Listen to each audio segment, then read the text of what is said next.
नमस्कार जी, मैं आपका अपना हरियाणवी कलाकार जोगिंदर कुंडू। हालांकि पत्रकार ही बताते हैं कि भाई हम आज फलाने तो मुलाकात कराओगे, दकड़े तो मुलाकात कराओगे, लेकिन मैं आज मुलाकात कराना लग रहा हूँ पत्रकार आते हैं थारी, क्योंकि ये आज मेरा इंटरव्यू लेने आए हैं। और दुर्भाग्यवश क्या हुआ कि मैं अकेला हूँ, परिवार दूसरे मकान में है, और एकला भी आदमी ना होना चाहिए, क्योंकि जो पारिवारिक लाइफ है उसमें आदमी बोर हो जाया करे। अब रोज रोज दाल बने, रोज रोज घिया सब्जी बने, तो उससे भी बोर हो जाया रहे। तो कई बार एक आदमी में मैं बीच का मटर पनीर की सब्जी खा ले तो मुंह का भी टेस्ट हो जाए और मैं कार का भी टेस्ट हो जाए, घर के वातावरण का स्वाद भी बदल गया है। तो ऐसे ही आज मैं एकला ठह गया। तो पत्रकार साथी भाई मुकेश जी हैं, और आपका नाम मैं जानता, प्रेम धनखड़। तो भाई धनखड़ और मुकेश जी आए हुए हैं, और अपना यूट्यूब चैनल किस नाम से है? JBN24। तो सबसे पहले निकूंगा आके आने वाले दिनों में भी, ये तो मेरा चलो फर्स्ट इंटरव्यू है, आने वाले टाइम में भी मैं इस चैनल पे आपको दिखता रहूंगा। तब तक आप इस चैनल को सब्सक्राइब कीजिए, लाइक कीजिए और शेयर कीजिए, ताकि आपको भविष्य में आने वाली जो भी खबरें हैं लेटेस्ट, उनकी सूचना घंटी के द्वारा प्राप्त हो जाए। तो मुकेश जी, धनखड़ साहब, आपका स्वागत है। आज हमारे मेरा है भाई यूट्यूब चैनल, तो इस पे तो आप बताओ क्या क्या प्रश्नवाचक लेके आए हो, क्या क्या सुई लेके आए हो? जो सुई तो ना ले या पाले मात एक लकड़िया है। अच्छा, वो आप अभी कह रहे थे दाल की बोर हो जाए, एक सब्जी की बोर हो जाए, कुछ तीन हो जाए, तो एक अंत मार के भाई अपना वो बना लिया। एक मेहरबानी करती हो या रिक्वेस्ट बताओ, गराड़ी तो बोर मनना हो, ये देख रहे बुढ़ापे में छोड़ दियो ना। नहीं, देखो गराड़ी से बोर नहीं होने, बोर होने की बात नहीं। लंबे टाइम आप कह रहे हो भाई एक चीज सुनो, नहीं, जिस तरह ही गराड़ी मान लो रो है महीना, 2 महीना, साल, 6 महीने, और मन तो मेरे ख्याल में मेरी शादी की सालगिरह अभी थी कुछ टाइम पहले, तो 29 साल हो गए बयान है। और 29 साल जब एक इंजन की गैलें रेल के डिब्बे खच्चे हैं, तो भाई उस रेल से पूछो, उस इंजन की शक्ल देखो 29 साल के बाद। लेकिन हमारा सब कुछ अच्छा चल रहा है। लेकिन मैं एक बात कहना चाह रहा हूँ कि जैसे जो बोरियत, कई बार बोर हो जाए है आदमी, खाने पीने की भी, मन दाल का भी जिक्र कर रहा है, तो ऐसे ही फैमिली के साथ हम रहते हैं तो बहुत अच्छी बात है, और फैमिली के साथ हमें रहना भी चाहिए। लेकिन फिर भी कई बार अकेलापन, ज्यादा अकेलापन भी सिद्ध है, लेकिन ज्यादा घुटन, जहां भीड़ होती है वहां पर हमारे को घुटन भी महसूस होती है। तो इसीलिए कभी कभी इंसान को कुछ अकेले सफर में निकल जाना चाहिए। मेरा तो यो मकान था जहां मैं आड़ा आ गया, और भाई मकान नहीं होता तो एकलापन होता, सताता, तो किधर मंदिर में भी चला जाता और किधर और भी चला जाता। तो मुकेश जी रुक जा भाई, भी नहीं बोलने दे यार, सारे सवाल इस बात का बेरा पाट गया आपको। बात और थी मेरी, हाँ, यह बात मैंने न्यू पूछी है। हमारी भी आज सालगिरह है शादी की। अच्छा, आप 33 साल हो गया हमारी शादी। तो धनखड़ साहब और दर्शकों से मैं कहना चाहूंगा, इसलिए मैंने आपसे सवाल करे। नहीं, बुरा मानने की बात नहीं, 33 साल हो गए, आज सालगिरह है, तो तना मेरा इंटरव्यू लेने कत्ती नहीं आना चाहिए था। आज पूरा तड़के दे लेकर शाम तक घराड़ी दो रहना चाहिए। नहीं, फिर तू आड़े ही नू नहीं बेरा, वह डबिया गले है कि डबना गले है। हालांकि भाई उम्र हो रही है, इस उम्र में तो केबा की बुद्धि भ्रष्ट होती है ना, टाइम नहीं लगा रहे, बुढ़ापे में हिंदू से ना बिगड़िया करे। तो एक बजा के या फोन फान कर लिए भाई, डबिया तो रहा है, डबना तो रहा है, नहीं मैं घर ही लेके आया। अच्छा, तो उड़े थी उसका बाबू बैठा करा। अच्छा, बाबू भी बैठे नहीं, न्यू देख लिए, ये भी उन्होंने न्यू देख लिया ना, घराड़ा लेकर गया, तो घराड़े लेकड़ा पाछा कई माइनस पॉइंट भी हो जाए हैं और प्लस पॉइंट भी हो जाए हैं। हालांकि जो हस्बैंड और वाइफ के ऊपर है, मेरी एक सोशल मीडिया पे बहुत अच्छी बात वायरल हुई थी। अब जो घराड़ा हो है और घराड़ी हो है, यानी कि हस्बैंड और वाइफ, वह बिजली के वह दो तार हो से जो सही बैठ जाए तो सारे घर में चांदना ही चांदना करते हैं, और जब वह बढ़ गया है गलत तो सारे घर में बटाए बट हो जाए है, बटाए बट। तो बटाए बट मत करना। भगवान आपकी जिंदगी में हमेशा उजियाला रखे और आप हंसी खुशी से जिंदगी गुजारते रहें। जी मुकेश, मैं ये पूछ रहा था कि आपने ये कहा कि भाई बोर हो जावा, हाँ फिर अकेले निकल जावा, हाँ एक आध बार भाभी भी निकला है तो आप निकलो हो? नहीं नहीं नहीं नहीं, एकली वह भी लिखड़ा है। हाँ। वो निकल जाती है, जैसे वृंदावन अपनी सहेलियों के साथ चली हाँ। जाती है, या फिर कहीं पर भजन कीर्तन होता है वो। लेकिन वह बोरियत नहीं होती, क्योंकि वो भक्ति में अगर 100 में से मैं 5% हो तो वो 95% है। तो वो अपनी गीता को पढ़ने लग जाती है, या फिर मतलब अपना भजन करने लग जाती है, या फिर माला का जाप करना शुरू कर देती है। तो मैं उस टाइम क्या करूं, तू मगा अकेली रहो है, मगा तू बोरियत नहीं होती। बोला मैं जब भगवान का साथ है मेरे साथ, तो इससे बड़ा साथ भी होगा के। तो बोला मैं बोर नहीं होती। आप जिस दिन 95% मेरी त्रियां जुड़ जाओगे तो न्यू एक ले ना तो किधर घूमने जी करेगा, ना किते न्यू चाहोगे कि मैं अकेला नहीं, जाऊं। आप कई दिन शूटिंग पर भी निकल जाते होंगे, भाभी तो अकेली रहती होगी फिर घर में?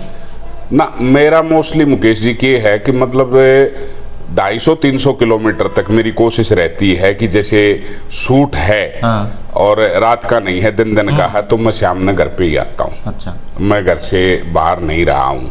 आपने कितने कब से आप लगे थे और अब तक कितने आप वो कर चुके हो, नाटक बना चुके हो? आप हरियाणवी कलाकार हो, कहीं कहीं लोगों के आप फेवरेट पूरी तरह से बन चुके हो। लोगों के लिए एक हंसमुख चेहरा जो है वो लोग हंसी खुशी से देखना चाहते हैं, वो आप लोगों को हंसी दे रहे हो। मैं 91 में बढ़िया था इसमें थिएटर लाइन में, और 2000 तक थिएटर करे, नाटक करे, प्ले, जिसमें कॉमेडी भी थी, सोशल भी थे, डांस वगैरह भी था। क्योंकि उस टाइम तो एनर्जी इतनी थी, 17-18 साल का बालक जो है, तो उस टाइम पे फिर यो के नाम है स्टेज का करके फिर स्क्रीन पे धीरे धीरे आया। तो उस टाइम पे ये थी, अपने कैमरे होते थे बड़े वाले VHS कैमरे, जिसमें बड़ी कैसेट डलती थी, तो उन कैमरे पर शूट करते थे।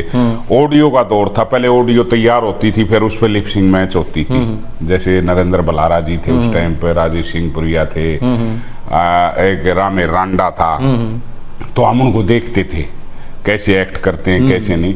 फिर उन्हीं को प्रेरणादायक समझ के फिर मैंने भी थोड़ा मोटा इसमें एक्टिंग फील्ड में इंटरेस्ट बना और मैं करने लगा। परिवार का सहयोग कैसा मिला आपको? परिवार का सहयोग तो के मन लगा सर, 1 सेकंड होल्ड कर लिया यो, 1 सेकंड। हेलो, हाँ नीटू, राम राम भाई। कोई नहीं, आप जज्जर आके फोन करो, मेरा एक भाई इंटरव्यू चल रहा है। हाँ जज्जर में, ठीक। तो सॉरी फोन आ गया था। आपने सवाल करा कि क्या फैमिली? जी, फैमिली का सहयोग कैसा? दरअसल क्या था मुकेश जी कि हमारे कुनबे में सारे पढ़े लिखे हैं। मम्मी टीचर रही हैं, पापा आर्मी में थे, और जो चाचा ताऊ हैं, कोई डॉक्टर है, कोई पुलिस में है, तो सारा ही कुनबा पढ़ा लिखा था, और सारे ही गवर्नमेंट एम्प्लॉयज रहे हैं। मैं ऐसा था जो पढ़ाई में कति नल था, और पढ़ाई में भी नल इसलिए था क्योंकि मैं 6ठी-7वीं में पढ़ा था। तब से मैं स्टेज पे जैसे प्रार्थना करवा करते, पहले प्रार्थना कराते कराते एक आधा गाना गाया करते। तो उस टाइम पे मेरा एक फेवरेट गाना भी था, हालांकि प्यार व्यार के बारे में 6ठी-7वीं बालक के जानेगा, तो उस गाने की लाइन भी थी बड़ी प्यारी। हालांकि अब उसको मैं गुनगुनाऊं तो हो सकता है घराड़ी शक्कर है, वो तो आप बताने लग रहे हो दर्शकों के सामने। हाँ, लेकिन भी एक दर्शक है हमारी। हाँ, तो उस टाइम वो गाना था बोला मुकेश जी का, बोला आज तुमसे दूर होकर ऐसे रोया मेरा प्यार, आज तुमसे दूर होकर ऐसे रोया मेरा प्यार, चांद रोया साथ मेरे, रात रोई बार बार। तो यो उस आशिक की कल्पना थी, उस जो भी राइटर था इसका, जिस पे भी फिल्मांकन किया गया था, तो वो बेचारा अपनी महबूबा को याद करके उसकी तड़प में ये गाना गा रहा था। लेकिन उस छठी सातवीं में पढ़ने कौन सी महबूबा के था, हम तो मैं सांगा नहीं बेरा था। लेकिन ये गाना मुझे पूरा आज भी याद है, पहले भी याद था, तो इसको गुनगुनाता था। तो वो जो टीचर थे उड़े मेल और फीमेल, तो वो कई बार जिस तरह हमारी कोई फीमेल आ जाती तो हो सकता है वो भी किसी से प्यार करती हो, तो उस टाइम पे अरे वो जोगी का जोगी वो गाना सुना, तो मगा युवा बात से बोले कवि और भाई गायक अपना गाना शुरू कर दे हैं, कोई अपनी यादों में खूंजिया हैं, ठीक है, कोई किसी की टाका बढ़ रहा होगा, तो हो सकता है वो भी मतलब न्यू भाई यो गाना लाग रहा है, हर मैं अपने प्रेमी को याद कर लूं। तो वहां से ये जुनून हुआ था। पढ़ाई में मैं बहुत ही पुअर रहा हूँ, इतना मतलब अच्छा नहीं, लेकिन पढ़ के मैंने +2 कर ली थी। और उसके बाद घरवाला ने न्यू दिखा कि यो भाई इस फिल्म लाइन ने छोड़ा नहीं, ये नाटक ड्रामेबाजी में, तो उस चक्कर में मेरी बचपन में ही शादी कर दी। मैं 18 साल का था। अच्छा। 18 साल गया ब्याह कर दिया। वो अपने देसी हिसाब में किताब में नहीं कहते भाई वो ना बसमा हुई का ब्याह कर दो, तो वो उस चक्कर मेरा ब्याह कर दिया था। और शादी के बाद भी ना घर वालों ने सपोर्ट कराया, ना वाइफ ने सपोर्ट कराया। लेकिन एक दौर ऐसा आया, ये करीबन 2002 की आसपास की बात है, जब मेरा पेपर में आर्टिकल हुआ था। एक वो फिल्म आई थी जोधा अकबर। अच्छा। और अपने जज्जर से थे हितेंद्र गुर्जर, पता नहीं पंजाब केसरी अखबार से थे, पता नहीं किसमें थे, तो उन्होंने न्यूज छापी थी भाई जज्जर के लड़के ने बॉलीवुड में छलांग लगाई और जोधा अकबर में सेनापति का कैरेक्टर किया। तो उसमें ऐश्वर्या राय थे, अभिषेक बच्चन था। वो मेरी पर्दे की मतलब बॉलीवुड के पर्दे की पहली फिल्म थी। तो घराड़ा ने भाई वो न्यूज पढ़ी, तो उनको थोड़ा हुआ भाई उसमें मेरा फिर एक इंटरव्यू भी छपया था भास्कर में, भाई ऐसे ऐसे क्या नाम है टिटोली गांव से, बाप का नाम वीर फलाना दकड़ा। फिर उसको देख के मेरे बाप को थोड़ी सी खुशी हुई कि भाई चलो अखबार में नाम आया है, तो कुछ ना कुछ। वहां से वो जो एक मतलब नफरत के भाव थे या जो इस लाइन से दूर हटाने के थे, वो तो खत्म हो गए, बट सपोर्ट उनने फिर भी नहीं कराया। अच्छा।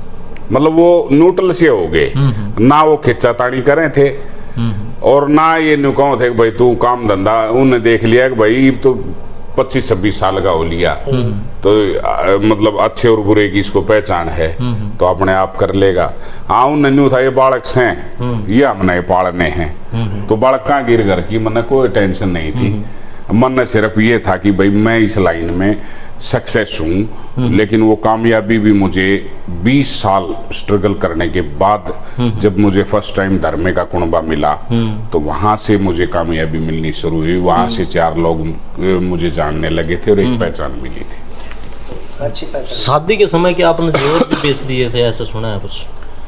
नहीं, शादी के बाद नहीं, शादी में घराड़ी के मुंह दिखाई आए थे 18-19 हजार रुपया। और उसमें क्या कराया था कि एक नाटक बनाया था मैंने ठाठ बिचौलिया के, तड़ाव गांव से SB रोहिला जी थे और एक रमेश धर्रा होते थे, वो एक्सपायर हो गया, वो उसमें हीरो था। एक विजय तड़ैया था। हम तीनों ने मिलके और मैंने पैसे लगाए थे, तो नाटक बनाया था ठाठ बिचौलिया के, जो कि कैप्टन कंपनी में रिलीज भी हुआ था। और खर्चा तो आया था उसमें 85,000 अनुमान तो बटड़े करे थे, लेकिन वो बिक गया था 20,000 में। तो 20,000 में आगे फिर हमने 1-2 नाटक और बनाया। तो ऐसे करके मैंने उस टाइम पे स्टार्टिंग में लगभग 10-12 प्रोजेक्ट खुद प्रोड्यूस करे थे। राजस्थान में एक बताया जा रहा है कि आप किसी बस की छत पर बैठे थे, वहां भी पकड़ लिए थे बच्चों ने, इस तरह कुछ वाकया हुआ था? वो हुआ कि हम झज्जर से चले और हम जा रहे थे जी खाटू श्याम जी। तो मेरे को बस के अंदर बैठने का सफर करने में इतना मजा नहीं आता जितना बस की छात पे, क्योंकि जब मैं ये क्या नाम है रोहतक में जैसे शूटिंग होती थी तो घराड़े पैसे नहीं देते थे, तो मैं झज्जर से रोहतक बस की छाछ पे मैर दर्रा कई विजय तड़ैया, तो हम शूटिंग देखने जाया करते। अच्छा भाई इसकी नरेंद्र बलारा की या और किसी की, तो उड़े देखने दे पैसे गोज मनी, तो हम बस की छात पे जैसे सरिये वो पाइप होते थे तो हम उन पर लंबे लेट के ताकि फ्लाइंग को ना दिखे और उसमें लेट के हम सफर करया करते। लेकिन कई बार क्या हुआ कि फ्लाइंग के भी फंसे और भाई उन हमने न्यू बेरा था कि दो थप्पड़ मारेंगे, जवान बालक के 2 थप्पड़ मार दे के असर पड़ेगा। कई बैठा जाया करते, कई बस की छात पर तक कूद के और भाज जाया करते। तो ऐसे ही हम खाटू श्याम जी जाने लग रहे थे और बस की छत पर काफी भीड़ थी, तो जड़ा मैं बैठा था पायन लटका के, वो पाइप से हुए पायन लटका के साइड में और बैठा हुआ था। तो मेरी साइड में 2 बच्चे और बैठे थे, शायद कॉलेज के होंगे या स्कूल के। तो उस टाइम पे मेरा धर्मे का कुणबा आ चुका था। तो एक ने बोला अरे ये वो है फूफा का रोल करा रहे। फिर बोले जान है तो बावड़ी बोझ फूफा, वो तो सटार आदमी है, वो बस की छात पर थोड़ी सफर करेगा। बोला नहीं यार, मन वो लग गए। फिर उनकी आपस में शर्त लाग गई, मैं मतलब उनको सुनन भी लग रहा है लेकिन अवॉइड ऐसा कर रहा है जैसे मैं सुन ही नहीं रहा। तो वो ने बोला कि नाम है एक बूझ लेना, बोला मैं क्यों बूझू, बोला तू बूझ। फिर उनकी 100 रुपए की शर्त लग गई। वो ने बोला मैं क्या नाम है यो जो वो आया तो 100 रुपये दे देगा, बोला और ना आया तो बोला मैं दे दूंगा। तो इस तरीके फिर एक बच्चे ने हिम्मत ही करके और मेरे को कही, बोला भाई साहब आप बुरा ना मानो तो एक बात बुझूं। मैं कहा हाँ भाई बोल। बोला आप वो फूफा का रोल जो करे यारो धर्मे कुंड में वो ये हो। मैं न्यू बताता ना शरत हरवाऊं कि जितवाऊं। ये बात कहते उसने मेरी आवाज पकड़ ली। तो बोले जी देखा वो है, बोला 100 रुपये दे ये 100 रुपये में फूफा पा गया। तो 100 रुपये में उन्होंने उस फूफा को फाइनल किया। अच्छा हाँ जी ये हुआ था। हरियाणवी संस्कृति को बचाने के लिए क्या प्रयास किए जा रहे हैं? हरियाणवी संस्कृति को तो मुकेश जी ये बताऊं, जब तक हरियाणा के आम ऑडियंस है ना वो सपोर्ट नहीं करेगी, इतने कलाकार कुछ नहीं कर सकते। हम तो सिर्फ नहीं है भाई नाटक कर लिया, उसके अंदर कोई सोशल मैसेज दे दिया। मैं तो ये कहता हूँ जब भी स्टेज मुझे मिलता है कि भाई जैसे गांव में है शहर में है जो भी पढ़े लिखे हैं या नौकरी हैं पेरेंट्स, वो अपने बच्चों को हिंदी बुलवाते हैं, इंग्लिश और हिंदी पे ज्यादा ध्यान दे हैं। और वो किधर हरियाणवी बोलता दिख गया या कुछ भी तो उड़ो उसको टोकते हैं। तो मैं उनको उस पेरेंट्स को यही बात कहना चाहूंगा कि आप अपने बच्चे को हिंदी सिखाएं, इंग्लिश सिखाएं, लेकिन हरियाणवी से पीछा ना छुड़वाएं, क्योंकि हरियाणवी कम से कम एक हमारी मातृभाषा है। हम मुंह बोली भी कह दिया करें, मुंह बोली हरियाणवी, क्योंकि जब मैंने न्यू सोचा था कि शब्दों का अर्थ का मतलब समझना शुरू कराया था तो मेरी माँ के भी हरियाणवी शब्द थे। तो एक जितना हम माँ से बाप से प्यार करते हैं उतना ही हमें इस क्षेत्रीय भाषा से प्रेम करना चाहिए। और क्षेत्रीय भाषा का एक अपना एक अलग से रोप भी है। अगर आप कहीं भी मुंबई में कलकत्ता या दिल्ली आप जाओगे अपनी आवाज में नुबुझे और भाई क्या हाल है, ठीक है ये तो वो आदमी एक तरह से मतलब ये सोचेगा कि भाई ये हरियाणा से है। और हरियाणा की आज भी दोस्तों मिसाल है कि भाई यहाँ पर भाईचारा प्रेम अभी भी थोड़ा सा बचा हुआ है, क्योंकि अदर स्टेट में तो कोई बूझता है नहीं, भलेटा में कोठिया में रहे नुए नहीं बेरा भाई इसमें कौन रहे इसमें कौन है। आज भी यहाँ पर ओके बैठ के पिए जाते हैं, आज भी ताश खेले जाते हैं, आपस में भाईचारा है। युवा नशे की तरफ बढ़ गया और बुजुर्गों की जो सेवा भाव के वो थे वो कम होते जा रहे हैं, संस्कार कम होते जा रहे हैं, इसके बारे में क्या कहोगे? हाँ ये एक अच्छा सवाल है मुकेश जी। युवा क्योंकि गांव के अंदर मेरे अपने गांव में भी इंजेक्शन के या फिर तरह तरह के जो भी नशे पते के चल रहे हैं, तो उस हिसाब से बहुत ज़्यादा मुझे नहीं पता कि युवाओं का उसे नशे के प्रति जो मतलब जा रहे हैं कि उनके पीछे क्या मकसद है। कम से कम अपने फ्रेंड सर्कल में या फिर अपने माँ बाप से या फिर अपने भाई से आप फ्रैंकली आप उनसे पूछना चाहिए भाई क्यों नशा कर रहा है, क्या दिक्कत है। मतलब कोई ना कोई, मान लो आदमी चाय पीता है तो कहीं ना कहीं चाय की तलब भी होती है, ड्रिंक करता है तो उसको तलब होती है शाम के टाइम, भाई मैं 2 पैग मार लूं। तो ऐसे ही नशे की जो तलब है वो हमारी नसों में इस कदर हो जाती है। लेकिन जब स्टार्टिंग करते हैं तो हमें बहुत अच्छा नहीं लगता। हम मान लो दारू पीते हैं, फर्स्ट टाइम कोई दारू पी रहा है तो बहुत कड़वी लगेगी, वो अजीब सा उसने हो सकता है हम साइड में कर दे नहीं, लेकिन फिर जो उसका सर्कल है, माहौल है, वो नुकद है पीने पीने अच्छे स्वाद आओगा और धीरे धीरे वो उसका आदी हो जाता है। ठीक है, तो ऐसे ही जो भी युवा बच्ची हैं नशे की तरफ जा रहे हैं, वो शुरू में एक माहौल, एक फ्रेंड सर्कल ऐसा मिल जाता है जहां पर नुकदे चेक कर लेने के बाद जिस टाइम नुकदे बीड़ी की एक घूंट मारी है उसको बेचारे खांसी उठेगी पहली घूंट में, लेकिन वो धीरे धीरे उस माहौल में रहेगा तो वो पूरी बीड़ी भी पीना शुरू कर देगा। हो सकता है वहां बैठे वो 1 घंटा तो 1 बंडल भी पी जाए।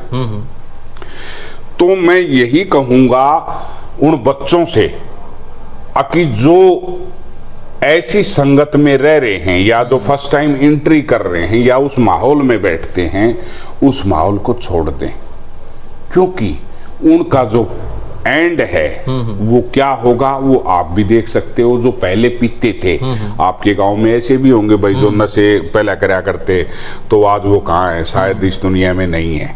ठीक है, तो आपको भी अगर उसी जगह जाना है तो आप नशा करते रहिए, कोई दिक्कत नहीं है भाई। आपको माहौल मिल जाएगा, माहौल नहीं मिलेगा, पैसे नहीं मिलेंगे, आप चोरी चकारी करके आप वो चीज लेके आओगे, आप आदि हो, क्या लाइफ का क्या रह जाएगा। भगवान ने आपको यही सोच के पैदा किया था क्या? क्या माँ बाप के यही अरमान होते हैं, एक बच्चे को पढ़ा लिखाते हैं, जवान करते हैं और उस पे अपनी पूरी जिंदगी, क्योंकि वो ही तो उसका इसीलिए धन है, माँ बाप का औलाद ही तो है, औलाद, और उससे उम्मीदें और उन उम्मीदों पे जो नशा करके बच्चे पानी फेर रहे हैं, तो मुझे नहीं लगता कि आपकी लाइफ एक अच्छे से गुजरेगी और आप कभी शादी भी कर पाएंगे या आपके बच्चे या परिवार, क्योंकि आप नशेड़ी होगे तो कौन अपनी छोरी ने ब्याह होगा। ठीक बात है ना। तो नशे के उसमें हमें सरकार ने कठोर कदम उठाने चाहिए और इसका समाधान सिर्फ एक का उसका मुकेश जी, आकि जो करे दारूबंदी में सख्ताई हुई थी ना, दारूबंद हुई थी ना अपना हरियाणा में, हाँ बंसीलाल, तो उस टाइम पे जो सख्ताई थी, रेड मारना और भाई कहीं से या मतलब राजस्थान से सप्लाई आ रही है या दिल्ली से सप्लाई आ रही है तो वो ट्रकों को पकड़ना, इसी तरह जो नशे के जो सप्लायर हैं सबसे पहले उन पे कंट्रोल किया जाए। अगर उन पे कंट्रोल हुआ तो फिर बच्चों को नहीं मिलेगा नशा करने के लिए, तो फिर हो सकता है इनसे बचाव हो जाए। पकड़ने चाहिए जो। हाँ, तो मैं तो यही कहूंगा सरकार से कि जो इस टाइप का जो भी नशे का कोई भी सामान है उसको जो सप्लायर है या कहाँ मेकिंग हो रही है, कहाँ बन रहा है, कहाँ एंट्री हो रही है, तो उस चीज पर अगर रोक लगाई जाए तो नशे का समाधान पूर्ण रूप से हो सकता है। हम एक एक बच्चे को रोकेंगे या समझाएंगे शायद हम सक्सेस नहीं हो पाएंगे। ठीक बात। माँ बाप के प्रति जो है आजकल युवा का रुझान कम हो गया है, संस्कारों में कमी आ रही है। अच्छा वो उसकी ओर बताता हूँ मैं आपको। क्या है कि अब मैं ही हूँ, मैं सबसे पहले मैं अपने आप को ही लेता हूँ। अगर मैं अपने माँ बाप की या अपने दादा दादी की इज्जत या रिस्पेक्ट करता हूँ तो स्वाभाविक सी बात है कि जो रिस्पेक्ट मैं कर रहा हूँ तो मेरे बच्चे भी देख रहे हैं उस चीज को, है ना, फैमिली वाले भी, वाइफ भी देख रही है, तो अड़ोसी पड़ोसी भी देखे हैं, तो उसका एक प्रभाव पड़ेगा। और मैं ही नहीं कर रहा, रिस्पेक्ट नहीं कर रहा अपने बुजुर्गों की, तो वो चीज भी, वो नेगेटिविटी भी बच्चे देख रहे हैं, अड़ोसी पड़ोसी भी देख रहे हैं। अगर अपने बाबू ने दादा राम राम भी ना करता, ठीक है, तो उसी हिसाब से हमारा माहौल नेगेटिव होता चला जाएगा। मैं नहीं रिस्पेक्ट करूंगा तो मेरे बच्चे मेरी नहीं करेंगे। आप सबको बता रहा हूं कि आप अगर अपने बुजुर्गों की रिस्पेक्ट नहीं कर रहे तो आज यही शुरू कर दीजिए, क्योंकि जहां पर आज बुजुर्ग हैं आपको भी वहां पे पहुंचना है। और आपको भी इंतजार रहेगा कि कब आपका बेटा घर से बाहर गया या अंदर आया, तो राम राम की आपके पास 2 मिनट का वक्त गुजारा। कोई भी टाइम नहीं देगा, क्योंकि आप अपने बुजुर्गों को टाइम नहीं दे रहे। तो सिंपल ही बात है, जैसा करोगे वैसा भरोगे। आज का टाइम फैशन का दौर है। पहले जो ढका हुआ था, पर्दा तो चलो हम नहीं चाहते कि पर्दा हो, लेकिन इतना भी नगनपन ना हो कि उससे समाज की दृष्टि जो है दूसरी तरफ चली जाए, समाज का मार्ग ही बदल जाए, खासकर लड़कियों। अब इसी विषय पे मैंने अपने एक प्रोजेक्ट बनाया था। मतलब मैं किसी के घर रिश्ता लेके आता हूँ, मैं गांव में रहता हूँ, वो शहर में रहे, तो उसकी जो, जैसे अब गुड़गांव शहर है, गुड़गांव में झज्जर में बहुत फर्क है, ठीक है, चंडीगढ़ में, दिल्ली में आप चले जाओ, तो वहां पर जो माँ बाप हैं वो देखते हैं विदेशी जीवन रहन सहन को। अब विदेशी जीवन रहन सहन हुआ, मान ले 50 साल की औरत है, और वाह भाई वो शॉर्ट पहरे है या और तरीके के, या स्किन टाइट लोअर होगी भाई, टी शर्ट होगी, अब वो पहनेंगे तो अब बच्चों पे क्या असर जाएगा? तो वो तो पहनेंगे। ये मान लो माँ न्यू कह देगी बेटी तू क्यों पहरे, इसने तो वह कह दे माँ तू पहरन लाग रही, ठीक है ना। अब एक आदमी पैक बना रहा है, जैसे मैं ही हूँ, पैक बना रखा है, नमकीन दर रखी साइड में, इधर साइड में मेरा बेटा पढ़ रहा है, ठीक है। अब वो बेटा मुझे देख रहा है, अब मेरा बाबू दारू पीने लाग रहा है, ठीक है। अब बीच में मैंने कह दी बेटा वो माचिस लेके आना वहां से, वो लेके आया, फिर वो 2 मिनट खड़ा हो गया, फिर उसने कटोरी में भुजिया में 2 दाने खा लिए, तो वो मुझे रीड कर रहा है, पढ़ाई को पढ़ भी रहा है लेकिन मुझे भी पढ़ रहा है। अब बड़ा होकर वो दारू इतनी पिएगा क्योंकि वो अपने बाप को देख रहा है, ठीक बात। तो यही है कि जो बच्चों के अंदर, खासकर जो लड़कियां हैं, जो बेटियां हैं हमारी, वो किसी बुजुर्ग आदमी से पूछें, अपने दादा से, दादी से, या गांव की जो भी हैं पुरानी चीजों को देखें। जो पर्दे के अंदर जो चीजें होती थी वो बहुत सुंदर लगती थी, और जो अर्ध नग्न हम कपड़े पहनते हैं, इनसे सिर्फ और सिर्फ हम एक दिखावा कर रहे हैं, ये दिखाने के लिए कि मैं बहुत सुंदर हूं, मेरी तरफ दुनिया देखे। आज जो बलात्कार हो रहे हैं या छेड़खानी हो रही है, शॉर्ट कपड़ों का ही रीजन है। हो सकता है कई लोग ये कमेंट भी लिखे कि ये तो छोटी सोच का मानस है। नहीं, मैं उस इंसान को जो ये बात लिखने वाला है उसको मैं पहले ही बता देता हूँ कि इंसान की छोटी सोच नहीं है, सिर्फ और सिर्फ आज पहनावे के अंदर ही जो पूर्ण रूप से आप कपड़े डालो, शायद 100 में से 2 बंदे देखेंगे उसको, और वो भी उसको अच्छे रूप से देखेंगे। अगर देखो इसने कितने अच्छे कपड़े डाल रखे हैं पूरे, उसमें संस्कार दिखा देंगे। अगर उसमें हमने आधे कपड़े पहना दिए अपनी बिटिया को, तो 100 में से 100 ही देखेंगे, क्योंकि वो देखने पे मजबूर हो गए। उसकी सातड़ा ने, उसके आथा ने, उसकी छाती ने, सारी चीजा ने। तो ऐसा क्यों करते हो? क्योंकि आप सिर्फ और सिर्फ एक जीव आत्मा है। इस शरीर का तो चोला मिट्टी है यो, और इसको एक दिन जड़ जाना है। तो इसको आप एक शो पीस क्यों बना रहे हो? एक ये देखो ना, भगवान ने आपको ये शरीर दिया है, आप उसको अच्छी तरह से यूज करें, अच्छी तरह से उसको भक्ति में लगाएं, गंदी चीजों से दूर रहें, गंदा कप ना तो खान पान करे और ना ही गंदा पहने। तो इससे ऑटोमेटिकली आपको भी पॉजिटिविटी मिलेगी। क्योंकि कई बार मैं देखता हूं जो शॉर्ट कपड़े पहन ले हैं, तो वो बाण बेटी जिस तरह जाएंगे, वो पाछे न्यू करेंगी, देखती जाएंगी, मतलब कुछ दिख तो नहीं रहा या कुछ भी अजीब सा, मतलब वो कंफर्टेबल नहीं होती, लेकिन उसकी भी मजबूरी हो रही है, क्योंकि वो माहौल सारा ऐसा है। आप जिस कॉलेज में फंक्शन पढ़ाई करते हैं या जहाँ फंक्शन जाते हैं पार्टियों में, उड़ा 20 छोरी वही कपड़े पहन के आऊंगी शॉर्ट, तो वह 21 में भी जो शरीफ घर से है, जिसने कभी पहना नहीं, वो उसकी मजबूरी हो जाएगी पहनने के लिए।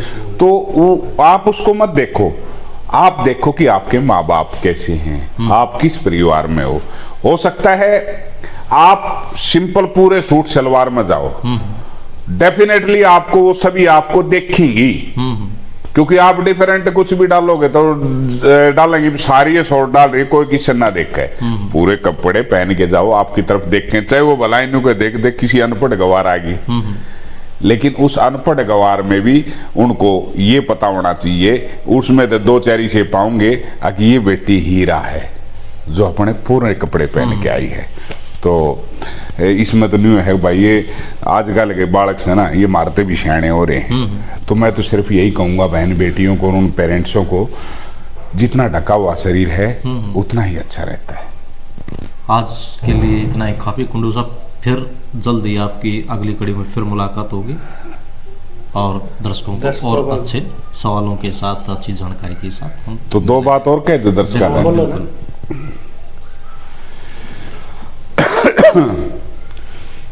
तीन चीजें मैं हमेशा जब भी कैमरे के आगे आता हूँ या स्टेज पे आता हूँ तो तीन बातों का आप विशेष ध्यान रखें। आप कभी भी जिंदगी में निराश नहीं होंगे, ये मेरी जिंदगी का तजुर्बा है और कॉन्फिडेंस भी है कि अगर तीन काम आप करते रहेंगे तो आप कभी भी लाइफ में परेशान नहीं होंगे। कभी भी आपको ईश्वर के आगे हाथ जोड़ के रोने की जरूरत नहीं है, कुछ मांगने की जरूरत नहीं है। तो वो तीन बातें क्या हैं? पहली, जो भी आपके घर में मम्मी पापा हैं, बुजुर्ग हैं, उनका आशीर्वाद लेते रहने चाहिए, उनके आगे झुकना चाहिए, उनको वक्त देना चाहिए ताकि उनको ये लगे कि हमारे बच्चे आज भी हमारे हैं। फर्स्ट तो ये होगी, जितना बुजुर्गों के आगे झुकोगे उतना ही ऊपर उठोगे। सेकंड नंबर पे आगे हमारे गुरुजन जिनसे हमने शिक्षा ली है, कहीं भी मिलें, कहीं भी मुलाकात हो तो आप उनका आशीर्वाद जरूर लें। और तीसरा है, जो भी आपको आसपास में जरूरतमंद मिले और आप सक्षम हैं, उसको किस रूप से आप उसकी हेल्प कर सकते हैं, तो जितना आप जरूरतमंदों को सपोर्ट करेंगे, उनका साथ देंगे, उनके दुख सुख में काम आएंगे, तो ये लगा लो कि ये स्वयं ईश्वर की आराधना है, ईश्वर की पूजा है। तो ये तीन कार्य, बड़े बुजुर्ग, गुरुजी और जरूरतमंद जो गरीब परिवार हैं आपके आसपास, इन तीनों के साथ आप जुड़े रहना। भगवान कसम कहता हूं, आप लाइफ में कभी भी परेशान नहीं रहेंगे। ये जोगिंदर कुंडू का दावा है। तो इसके साथ ही हरे कृष्णा। धन्यवाद। धन्यवाद जी, बहुत बहुत समय दिया और दर्शकों को कुछ बताया, अच्छी अच्छी बात बताई है सामाजिक। दर्शक आपको देखो तो वैसे ही खुश हो जाए हैं। तो भाई चैनल ने क्या बड़े साल लेके नाम दर के पप्पा फूल सिंह, कोई नहीं, मैं कड़ी दर कड़ी आता रहूंगा और हर दौर में कुछ नई बातें लेके आएंगे। और मेरी इच्छा है कि आप चैनल को सब्सक्राइब करें, शेयर करें, क्योंकि इसमें पारिवारिक और मोटिवेशनल ही बातें हैं और आगे भी हमारी ऐसी ही बातें रहेंगी। तो लाइफ का एंजॉय करते रहिएगा और भगवान को हमेशा याद रखिएगा, क्योंकि आप भगवान को याद रखेंगे तो भगवान आपको ध्यान देता रहेगा, आपको परेशान नहीं होने देगा। हरे कृष्ण।